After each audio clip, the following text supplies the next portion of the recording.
খালিদ বিন ওয়ালিদের কাছে ওমরে ফারুক বলেন, আমি নিজের জন্য আপনাকে কমান্ডার থেকে, প্রধান সেনা থেকে আপনাকে আমি সিপাহী ঘোষণা করি নাই। দুনিয়ার মানুষ যেন আপনাকে বেশি প্রশংসা করে, যেন তাদের ভিতর যেন অহংকার চলে না আসে, তারা যেন শিরকের সাথে যুক্ত না হয়, এই জন্য আপনাকে আমি নিচে নামিয়ে দিয়েছিলাম। আল্লাহর কসম করে বলছি, আপনাকে ছোট করার জন্য আমি দায়িত্ব পালন করি না।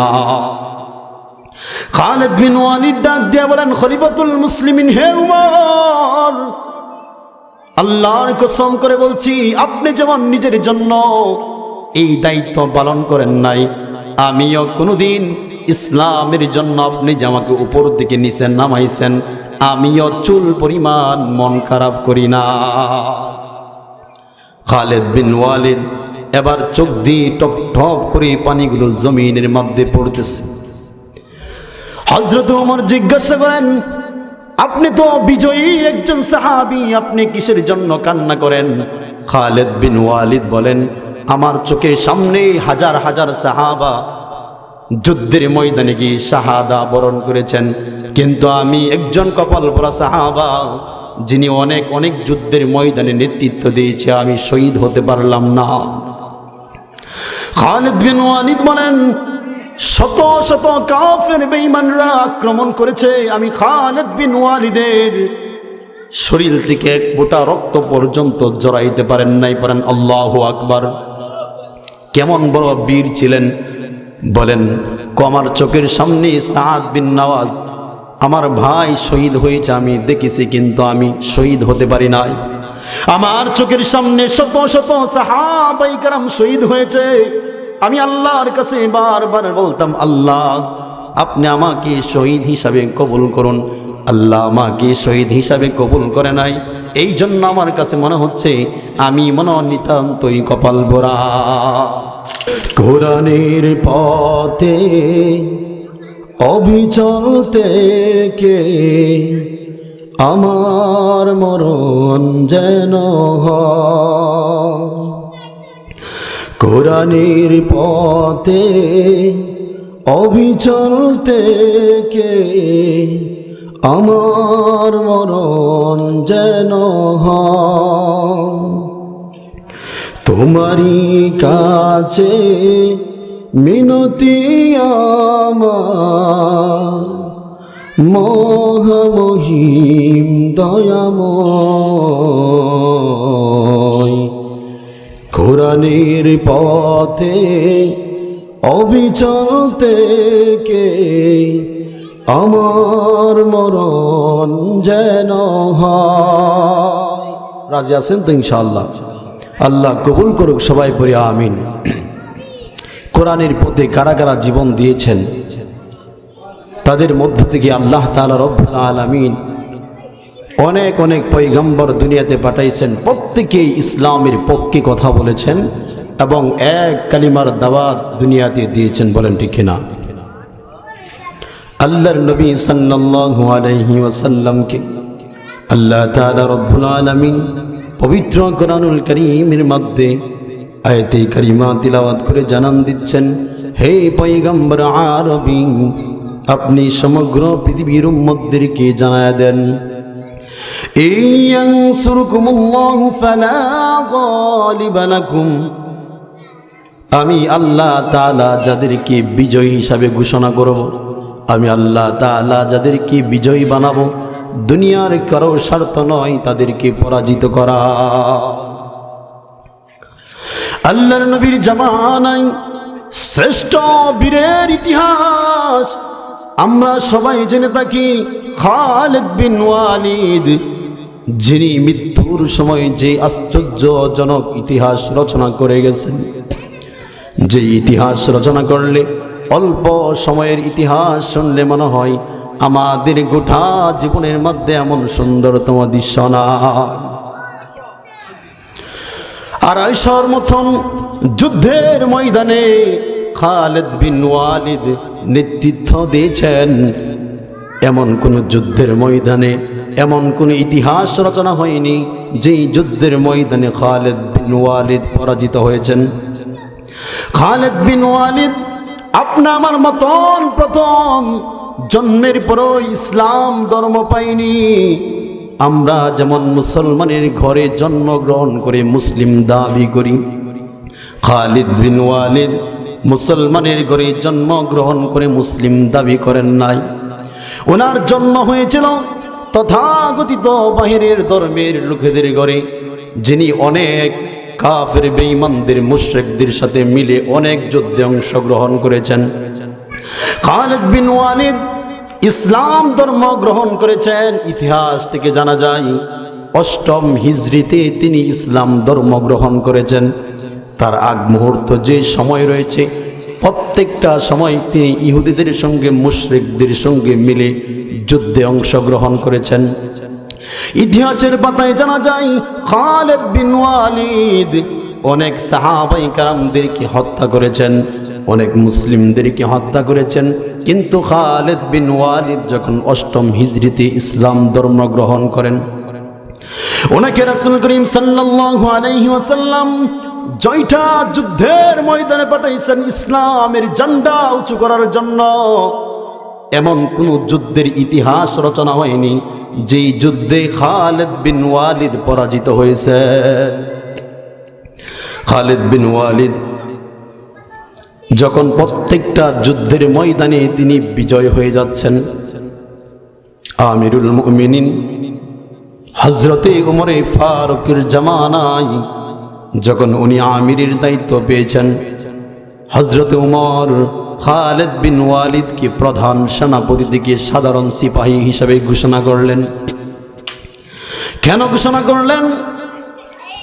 কারণ হচ্ছে যখন খালিদ বিন ওয়ালিদ ইসলামের প্রত্যেকটা যুদ্ধের ময়দানে তিনি বিজয়ী হচ্ছেন, মানুষের মুখে মুখে তার জয়গান, মানুষের মুখে মুখে খালিদ বিন ওয়ালিদের প্রশংসা, প্রত্যেকের মুখে মুখে শোনা যায় খালিদ বিন ওয়ালিদ জয়টা যুদ্ধের ময়দানে নেতৃত্ব দিয়েছেন।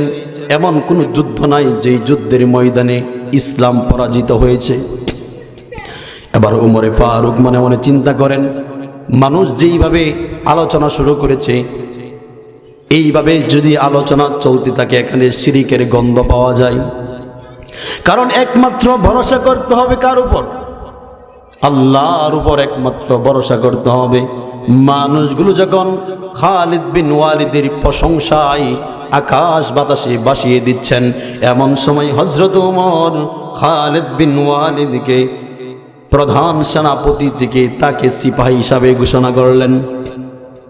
খালিদ বিন ওয়ালিদ প্রত্যেকটা যুদ্ধের ময়দানে সফল ব্যক্তিত্ব একজন সাহাবী, যাকে আল্লাহর রাসূল সাইফুল্লাহ বলে উপাধি দিতেন। অর্থ হচ্ছে যাকে বলা হতো ইসলামের তরবারি, আল্লাহর তরবারি। পড়েন আল্লাহু আকবার। খালিদ বিন ওয়ালিদ যখন অসুস্থ হয়ে পড়েছেন, মৃত্যু শয্যায়, খালিদ বিন ওয়ালিদ বিছানায় পড়ে পড়ে কাতরাচ্ছেন। খালিদ বিন ওয়ালিদের অসুস্থতার কথা শুনে হযরতে উমরে ফারুক ছুটে গিয়েছেন খালিদ বিন ওয়ালিদকে দেখার জন্য। খালিদ বিন ওয়ালিদের কাছে গিয়ে উমর সালাম প্রদান করে বলেন, হে খালিদ, আপনার কাছে আজকে আমি ক্ষমা চাওয়ার জন্য এসেছি। আপনাকে সেনা প্রধান হিসাবে দেওয়া হয়েছিল দায়িত্ব। আমার আমলে আপনাকে আমি সেনা প্রধান থেকে আপনাকে সিপাহী হিসাবে ঘোষণা করেছিলাম। আল্লাহর কসম করে বলছি, নিজের কোনো স্বার্থের জন্য নয়। খলিফাতুল মুসলিমিন উমর বলেন, আমি নিজের কোনো স্বার্থের জন্য আপনাকে আমি প্রধান সেনাপতি থেকে সিপাহী ঘোষণা করি নাই। একমাত্র ঘোষণা করেছিলাম মানুষ যেন আপনার প্রশংসা করে যেন শিরকের সাথে যুক্ত না হয়ে যায়। আমাদের জামানায় যদি একজন একটা কাজ ভালো করে ফেলে, তার প্রশংসার শেষ নেই। তার নামে হাজার হাজার ইতিহাস রচনা হয়। যিনি প্রত্যেকটা যুদ্ধের ময়দানে যিনি নেতৃত্ব দিয়ে ইসলামকে বিজয় করেছেন, তাকে প্রধান সেনাপতি থেকে, প্রধান কমান্ডার থেকে তাকে সিপাহী হিসাবে ঘোষণা করেছে। আজকে আমাদের সমাজে যদি চেয়ারম্যানের বলা হয়, আজ থেকে আপনি চেয়ারম্যানের দায়িত্ব বাদ দিয়ে মেম্বারি পালন করেন, চেয়ারম্যান বলবে আমি রাজনীতি ছেড়ে দেব, তারপরও আমি মেম্বারির দায়িত্ব পালন করব না। আর এত বড় একজন সাহাবী যাকে আল্লাহর রাসূল নিজে বলেছেন সাইফুল্লাহ, অর্থাৎ আল্লাহর তরবারি, যার এত বিশেষত্ব, যিনি এত বড় বীর, ইতিহাসের পাতায় তার মতন এত ইতিহাস রচনা সাহাবী একজনও নেই। বলেন সুবহানাল্লাহ। উনি কোন যুদ্ধের ময়দান থেকে পরাজয় গ্রহণ করেন। ওই সাহাবীকে হযরতে উমর বললেন, হে খালিদ বিন ওয়ালিদ, আজকে তুমি ওই প্রধান সেনাপতিত্বের দায়িত্ব, প্রধান কমান্ডারের দায়িত্ব ছেড়ে তুমি সেনাপতি হয়ে যাও। তারা ইসলামের জন্য কত ত্যাগ স্বীকার করেছে, আর আমরা নাম কামানোর জন্য কত কিছুই না করি। আমার নামের সঙ্গে যদি মুফাসসির, তাফসীর কারক, সুরালো কণ্ঠ, কুকিল কণ্ঠের অধিকারী যদি আমাকে বলা হয়, আমি খুশিতে আত্মহারা হয়ে যায়। আর যদি আমাকে প্রকাশ্যে দুইটা সমালোচনা করা হয়, আমার মুখটা মলিন হয়ে যায়। কিন্তু সাহাবাই কেরামদের ঐতিহ্য, সাহাবাই কেরামদের ইতিহাস পড়ে দেখবেন, তারা ইসলামের জন্য জান দিয়েছে, মাল দিয়েছে, সময় দিয়েছে, তারপর কোনোদিন মুখের মধ্যে হাসি কোনোদিন ফুরিয়ে যায় না। সাহাবাই কেরামদের ইতিহাস ছিল এমন। খালিদ বিন ওয়ালিদের কাছে ওমরে ফারুক বলেন, আমি নিজের জন্য আপনাকে কমান্ডার থেকে, প্রধান সেনা থেকে আপনাকে আমি সিপাহী ঘোষণা করি নাই।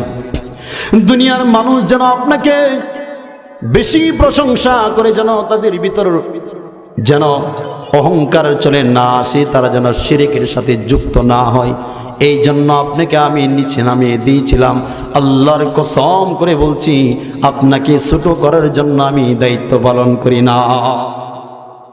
খালিদ বিন ওয়ালিদ ডাক দিয়ে বলেন, খলিফাতুল মুসলিমিন, হে উমর, আল্লাহর কসম করে বলছি, আপনি যেমন নিজের জন্য এই দায়িত্ব পালন করেন নাই, আমিও কোনোদিন ইসলামের জন্য আপনি যে আমাকে উপর থেকে নিচে নামাইছেন, আমিও চুল পরিমাণ মন খারাপ করি না। খালিদ বিন ওয়ালিদ এবার চোখ দিয়ে টপ টপ করে পানিগুলো জমিনের মধ্যে পড়তেছে। হযরত ওমর জিজ্ঞাসা করেন, আপনি তো বিজয়ী একজন সাহাবী, আপনি কিসের জন্য কান্না করেন?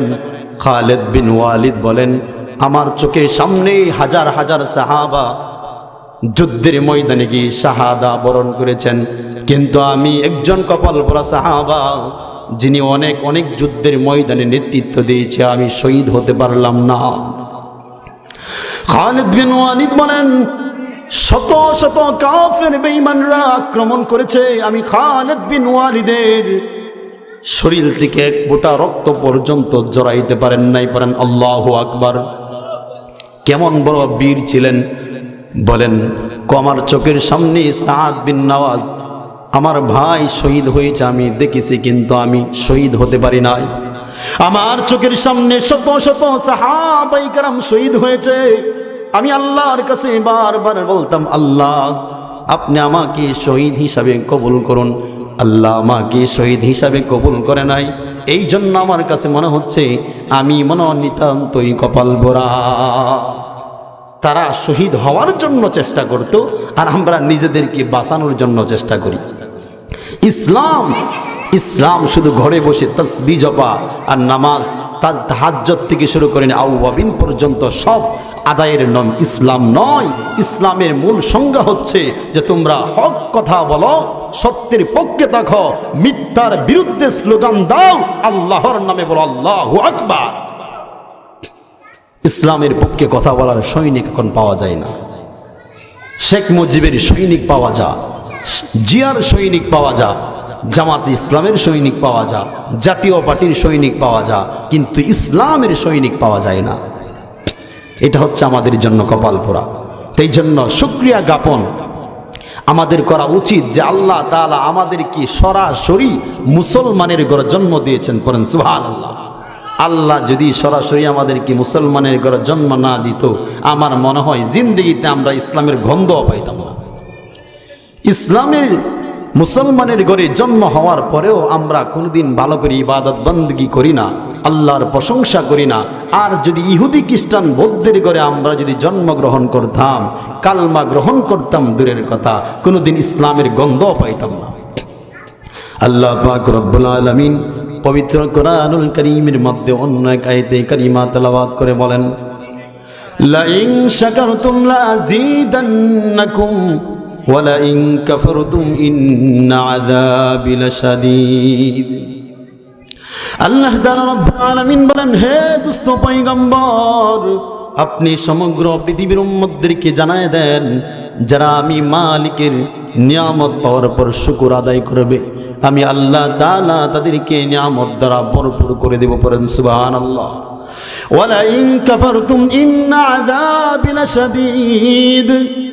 আর যারা আমি মালিকের নিয়ামত পাওয়ার পর না শুকরিয়া করবে, আমি আল্লাহ তাআলা তাদের কাছ থেকে নিয়ামতগুলো ছিনিয়ে নিব এবং তাদেরকে কঠিন থেকে কঠিন আযাবের মধ্যে গ্রেফতার করব। পড়েন নাউজুবিল্লাহ। শুকরিয়া আদায় করলে কেমন লাভ? আল্লাহ তাআলার একজন দামি পয়গম্বর মূসা পয়গম্বরের দিয়ে আল্লাহ তাআলা দৃষ্টান্ত উপস্থাপন করেছেন। মূসা পয়গম্বরের সাথে আল্লাহ তাআলার খুব ভালো বন্ধুত্ব ছিল। লা ইলাহা ইল্লাল্লাহু ইয়া মূসা কালিমুল্লাহ। মূসা পয়গম্বরের সাথে আল্লাহ তাআলার খুব ভালো বন্ধুত্ব ছিল। মূসা পয়গম্বর তুর পাহাড়ে যাচ্ছেন আল্লাহ পাকের সাথে কথা বলার জন্য। কিসের জন্য? কথা বলার জন্য। সমস্ত গুপ্তের মধ্যে অ্যানাউন্সমেন্ট হয়ে গেছে, পয়গম্বর মূসা আল্লাহর সাথে কথা বলার জন্য রওনা হয়েছেন। এলাকার সব মানুষগুলো পাগল পারা হয়ে গেছে। হাই হাই, পয়গম্বর মূসা রওনা হয়েছেন আল্লাহর সাথে সাক্ষাৎ করার জন্য। এক একজন এক একটা এগ্রিমেন্ট নিয়ে, এক একজন এক একটা অজুহাত নিয়ে পয়গম্বরের খুঁজতে আরম্ভ করলো। প্রথম ব্যক্তি আল্লাহর পয়গম্বরকে খোঁজাখুঁজি করে সামনে বলে, পয়গম্বর আপনি কোথায় যান? বলে, আমি আল্লাহ পাকের সাথে সাক্ষাতের জন্য রওনা হয়েছে। আপনি কিসের জন্য আমাকে খুঁজতেছেন? এবার পয়গম্বরের ডাক দিয়ে বান্দা বলেন, পয়গম্বর আপনি আল্লাহর কাছ থেকে জেনে আসবেন, আল্লাহ তাআলা আমাকে এত ধন দৌলতের মালিক কেন বানাইছে। আল্লাহ আমাকে এমন পরিমাণ ধন দৌলত দান করেছে, যার জন্য আমি এখন ইবাদত করার সময় খুঁজে পাই না। আল্লাহর কাছ থেকে জেনে আসবেন কি করলে আল্লাহ আমার ধন সম্পদ ক্ষমায় দিবে।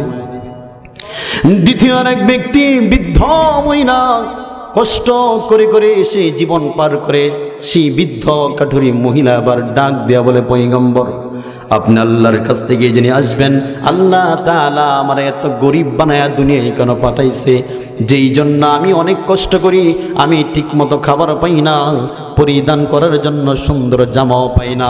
আপনি আল্লাহর কাছ থেকে জেনে আসবেন কি করলে আল্লাহ আমার ধন সম্পদ বাড়ায় দিবেন। পয়গম্বর যাচ্ছেন আল্লাহ পাকের সাথে কথা বলার জন্য। রাস্তায় আল্লাহ পাক রব্বুল আলামিন একদল হাসির ছানা, তাদের জবান আল্লাহ তাআলা খুলে দিয়েছেন। আল্লাহর ক্ষমতা আছে না নাই? হাসির ছানাগুলো এবার পয়গম্বরের ডাক দিয়া বলে, পয়গম্বর আপনি একটু আল্লাহ তাআলার কাছ থেকে জেনে আসবেন, আল্লাহ তাআলা দীর্ঘদিন পর্যন্ত ওই জমিনের মধ্যে বৃষ্টি আল্লাহ তাআলা দেয় না, এই জন্য আমাদের অনেক বেশি কষ্ট হচ্ছে। আপনি আল্লাহর কাছ থেকে জেনে আসবেন আল্লাহ তাআলা কোন দিন এই জমিনে বৃষ্টি বর্ষণ করবে। পয়গম্বর যাচ্ছেন, কিছুক্ষণ পর নজর করে দেখেন এক গাছের কিনারায় পাগল ডাক দিয়ে বলে, হাই হাই, পাগল কেমন করে জানি চিৎকার করে করে কি বলতেছে, দূর থেকে বোঝা যায় না। পয়গম্বর কাছে গিয়ে শুনেন পাগল চিৎকার মেরে বলতেছেন, আল্লাহ। পড়েন না আল্লাহু আকবার। পাগল চিৎকার মেরে বলতেছেন, আল্লাহ।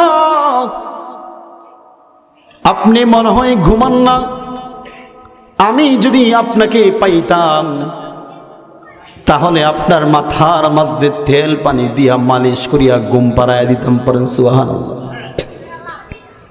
পাগল এবার ডাক দিয়ে বলে, আল্লাহ আপনি মনে হয় খাবার খাওয়ার সময় পান না, আমি যদি আপনাকে পাইতাম তাহলে নিজ হাতে 2 লুকমা খানা খাওয়ায় দিতাম। পড়েন না আল্লাহু আকবার। পয়গম্বর মূসা আলাইহিস সালাতু ওয়াস সালাম রাগান্বিত হয়ে বলে, এইটা তো শিরক যুক্ত কথা, আল্লাহ তো কোনোদিন খাবার খায়নি, আল্লাহ কোনোদিন ঘুমায় না। এবার পয়গম্বর রাগান্বিত হয়ে একটা ঠাড়া একটা মারস, কারণ মূসা পয়গম্বর খুব বেশি রাগান্বিত ছিলেন, যিনি ফেরাউনের কোলে বসে ফেরাউনের গালের মধ্যে তাপ্পর বসায় দিছে। মুসা পয়গম্বর এমন রাগান্বিত ছিলেন যে ফেরাউন খোদা দাবি করতেছে, ভাষণ দিয়ে বলতেছি আমি খোদা। এই সময় পয়গম্বর মুসা আলাইহিস সালাতু সালাম ছিলেন ছোট, তখন কুলের মধ্যে বসেই তাপ্পর বসায় দিছে। ওই সময়ের প্রেসিডেন্ট ছিল ফেরাউন, যে ফেরাউনরে তাপ্পর মারছে। আর পাগল রে কি বাকি রাখবো না। তখন পাগলের কথা শুনে গালের মধ্যে তাপ্পর বসায় দিছে সজোরে। তাপ্পর বসানোর পর পাগল এবার চক্ষু মেরে দেখে হাই হাই, এইটা সাধারণ কোনো ব্যক্তিত্ব নয়, গরম বেড়া। এবার দৌড় দিছে পাগল, এখানে আর বসে নাই। পয়গম্বর মুসা মনে মনে কয় মনটাই খারাপ করে দিল, পাগল বলে কি। পয়গম্বর মুসা আবার রওনা হচ্ছেন তোর পাহাড়ের দিকে আল্লাহ পাকের সাথে সাক্ষাৎ করার জন্য। এমন সময় পয়গম্বর রে ওই জায়গা থেকে দূর থেকে একজন ডাক দিছে, পয়গম্বর আসুন। পয়গম্বর বামে তাকাই কাউকেই দেখতে পাই না, ডানে তাকাই কাউকেই দেখতে পাই না। সামনের দিকে অগ্রসর হইয়া দেখে একজন বান্দা, যাকে আল্লাহ তাআলা হাতও দান করেন নাই, পাও দান করেন নাই। অর্থাৎ আমাদের সমাজের মধ্যে যেমন গাছ কাটার পর একটা মোথা বইরা থাকে এমন দেখা যায়। পয়গম্বর কাছে গিয়ে দেখেন এমন একজন ব্যক্তি যাকে আল্লাহ পাক হাতও দান করেন নাই, পাও দান করেন নাই। এমন একজন ব্যক্তি এখানে পড়ে পড়ে কান্না করে ডাকতেছে। এবার মুসা পয়গম্বর বলে, বান্দা কিসের জন্য এত হাউমাউ করে ডাকতেছ? ব্যক্তিটা আবার ডাক দিয়ে বলে, আল্লাহর দোস্ত পয়গম্বর, আপনি আল্লাহ তাআলার কাছ থেকে জেনে আসবেন আল্লাহ তাআলা দুনিয়াতে কেন আমারে বানাইছে। আল্লাহ তাআলা তো আমাকে হাতও দান করেন নাই, পাও দান করেন নাই। একটু কষ্ট করে আল্লাহর কাছ থেকে জেনে আসবেন আল্লাহ তাআলা কেন আমাকে এই দুনিয়ায় আগমন করাইছে। ওই ব্যক্তি বলতেছে, পয়গম্বর আপনি আল্লাহর কাছ থেকে জেনে আসবেন আল্লাহ তাআলা আমাকে দুনিয়ায় কেন পাঠাইছে। আল্লাহ তো আমাকে হাতও দান করেন নাই, পাও দান করেন নাই, কিসের জন্য পাঠাইল? এমন করে করে শত শত অ্যাপয়েন্টমেন্ট জমা হয়েছে, শত শত দরখাস্ত জমা হয়েছে, এগুলো নিয়ে আল্লাহর কাছে গেছে। মুসা পয়গম্বর দীর্ঘ সময় আল্লাহর সাথে কথা বলছে, ওনার কথা শেষ হয় না। অনেকক্ষণ সময় কথা বলার পর এবং আল্লাহর কাছ থেকে বিদায় নেবে বলতেছে, আল্লাহ আজকের জন্য বিদায় নিচ্ছি। কিছুক্ষণ পর আল্লাহ ডাক দিয়ে বলে, পয়গম্বর আপনার কি কথা শেষ? মুসা পয়গম্বর বলে, হ্যাঁ আমার কথা তো শেষ। তখন বলে, না আপনি কি ভুলে গেছেন আপনি আসার সময় শত শত মানুষ আপনার কাছে দরখাস্ত উপস্থাপন করেছেন আমার কাছে প্রেজেন্ট করার জন্য, আপনি কি ভুলে গেছেন? মুসা পয়গম্বর কয়, হাই হাই করলামটা কি? আল্লাহ তাআলা আবার ডাক দিয়ে বলে, পয়গম্বর আপনি মুসা ভুলে যেতে পারেন, কিন্তু আমি আল্লাহ তাআলা দুনিয়ার একটা ছোট্ট জিনিসও ভুলে যাই না। পারেন না? সুবহানাল্লাহ।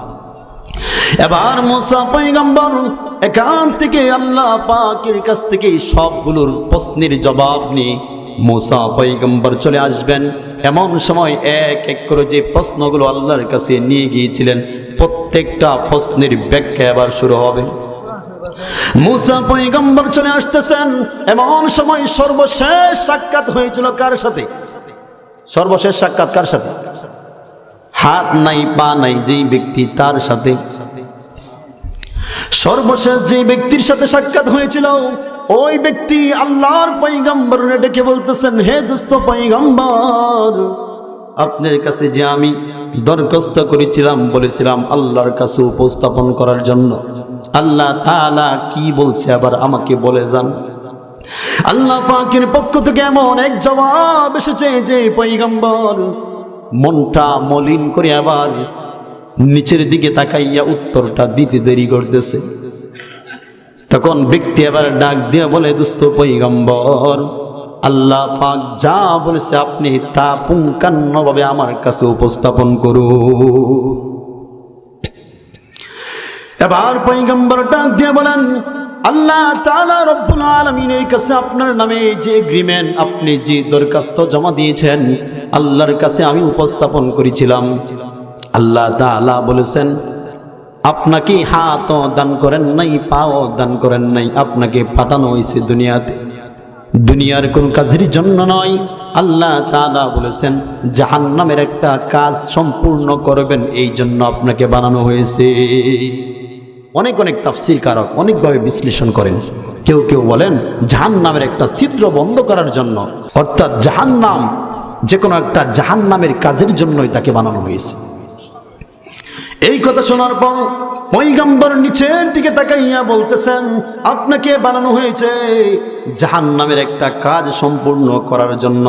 কথাটা শোনার সঙ্গে সঙ্গে আল্লাহ পাকের এই বান্দা আকাশের দিকে তাকাইয়া উচ্চ সুরে পড়তেছেন আলহামদুলিল্লাহ। আচ্ছা ধরেন আমাকে যে আল্লাহ হাতও দেয় নাই, পাও দেয় নাই, আর যদি আমার নামে সিটি আসে যে আমাকে আল্লাহ বানাইছে জাহান্নাম দেওয়ার জন্য, তাহলে আমি আল্লাহর 14 গোষ্ঠী উদ্ধার করে দিই। আমাদের এলাকায় দেখা যায় অনেক মানুষ নিজের মন মতো কিছু না হইলে আল্লাহরে গালিগালাজ শুরু করে দেয়। পরেন নাউজুবিল্লাহ। আমি দোয়া করি আল্লাহ পাক আমাদের পুরা এলাকাকে হেদায়েত দান করুক, সবাই পড়ি আমিন।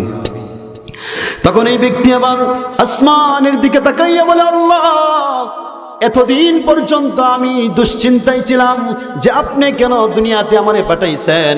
আল্লাহ আপনার কাছে লক্ষ লক্ষ কোটি গুণ শুকরিয়া, হাজারো শুকরিয়া যে আপনি আমাকে দুনিয়ায় পাঠাইছেন আপনার নিজের একটা কাজ সম্পূর্ণ করার জন্য। এবার মুসা পয়গম্বর আশ্চর্য হয়ে জিজ্ঞাসা করে আপনাকে আল্লাহ পাক রব্বুল আলামিন বানাইছে, আবার আল্লাহ পাকের পক্ষ থেকে প্রশ্নের জবাব আসছে যে আপনাকে বানানো হয়েছে জাহান্নামের ছিদ্র বন্ধ করার জন্য, তাহলে আপনি এত খুশি হইয়া শুকরিয়া কেন আদায় করতেছেন? আপনি তো কান্নাকাটি করার কথা। বান্দা এবার ডাক দিয়া বলে দোস্ত পয়গম্বর আপনি কি গভীর মনোযোগ দিয়ে আল্লাহ পাকের কথাগুলো অনুধাবন করেন নাই? আল্লাহ তাআলা দুনিয়াতে যা কিছু সৃষ্টি করেছেন সব কিছু সৃষ্টি করেছেন তাদের নিজস্ব কাজের জন্য, কিন্তু আল্লাহ তাআলা আমাকে সৃষ্টি করেছেন আমার মালিক আল্লাহর কাজের জন্য। দুনিয়াতে আল্লাহ যা সৃষ্টি করছে সব কিছু সৃষ্টি করেছে আল্লাহ নিজের কাজের জন্য, তাদের কাজের জন্য, কিন্তু আল্লাহ আমাকে সৃষ্টি করেছে আল্লাহ পাকের একটা কাজ সম্পূর্ণ করার জন্য। এই জন্য আমার মালিক খুশি হয়ে যদি আমাকে জান্নাতে দেয়, আমার মালিক খুশি হয়ে যদি আমাকে জাহান্নামে দেয়, আমার কোনো ব্যথা নাই। আমি এই জন্য প্রশংসা করছি আল্লাহ পাকের, কারণ আল্লাহ পাক আমাকে বানিয়েছেন আল্লাহ পাকের নিজের কাজের জন্য। বলেন সুবহানাল্লাহ। বান্দা যখন এবার শুকরিয়া জ্ঞাপন করছেন, এমন সময় আল্লাহ পাকের পক্ষ থেকে অ্যানাউন্সমেন্ট হয়ে গেছে। এবার পয়গম্বর মুসা আলাইহিস সালাতু ওয়াস সালামকে আল্লাহ পাক রব্বুল আলামিন ডেকে বলেন পয়গম্বর আপনি আমার বান্দাকে জানায় দেন আমি আল্লাহ তাআলা আমার বান্দাকে বানাইছি জান্নাতের উচ্চ মাকাম দান করার জন্য। এমন করে আপনার দ্বিতীয় যে ব্যক্তি আল্লাহ পাকের সামনে তার নামে একটা দরখাস্ত জমা হয়েছিল, ওই যে পাগল যাকে আল্লাহর পয়গম্বর তাপ্পর মেরেছিলেন আল্লাহর সাথে শিরক করার জন্য, আল্লাহ আবার প্রশ্নের জবাব দেয় পয়গম্বর আপনি কাজটা মুঠেও ঠিক করেন নাই। মুসা পয়গম্বর জবাব দেয় আল্লাহ ওই বান্দা আপনার নামে শিরক বেদাত করেছে। ওই বান্দা বলতেছিল আপনাকে যদি কাছে পাইতো আপনার মুখে 2 লোকমা খানা উঠায় দিত। ওই বান্দা বলতেছিল আপনাকে যদি কাছে পাইতো তাহলে আপনার মাথার মধ্যে তেল পানি দিয়া ঘুম পাড়ায় দিত। আল্লাহ শিরিক যুক্ত কথা বলেছে, এই জন্য আমি তাকে শাসন করেছি এমন শিরিক যুক্ত কথা না বলার জন্য। এবার আল্লাহ পাকের পক্ষ থেকে আওয়াজ হয়ে গেল পয়গম্বর আপনি ভুল করেছেন, আপনি ভুল করেছেন। আপনি যদি দ্বিতীয়বার ওই ব্যক্তিকে পান তাহলে তার কাছে আপনি হাত জোর করে ক্ষমা চাইবেন। পয়গম্বর আপনি রাগান্বিত হয়েছেন। আপনি কি জানেন ওই বান্দা যখন বলছিল যে আল্লাহ আমি যদি আপনাকে পাইতাম তাহলে নিজ হাতে 2 লোকমা খানা খাওয়ায় দিতাম, আমি আল্লাহ পাক ওই বান্দার প্রতি খুশি হয়ে গেছি। পড়েন সুবহানাল্লাহ। ওই পাগল যখন বলছিল আল্লাহ আমি যদি আপনাকে কাছে পাইতাম তাহলে আমি আপনার মাথার মধ্যে তেল পানি দিয়া মালিশ করে ঘুম পাড়াইয়া দিতাম, আপনার কাছে খারাপ লেগেছে, আপনার কাছে মনে হয়েছে শিরকযুক্ত কথা, কিন্তু আমি আল্লাহর কাছে বড়ই ভালো লেগেছে। পড়েন সুবহানাল্লাহ। এবার পয়গম্বর আল্লাহর কাছে দ্বিতীয়বার প্রশ্ন করেন আল্লাহ সে তো শিরকযুক্ত কাজ করেছে, আপনার কাছে ভালো লাগলো কেন? আল্লাহ এবার জবাব দেয়, পয়গম্বর আপনিই তো বলেছেন তার মাথার সেন্টার ঠিক নাই, সে পাগল। পাগল যে এত ভালো কথা বলছে, এটার জন্যই তো আপনি শুকরিয়া আদায় করা দরকার।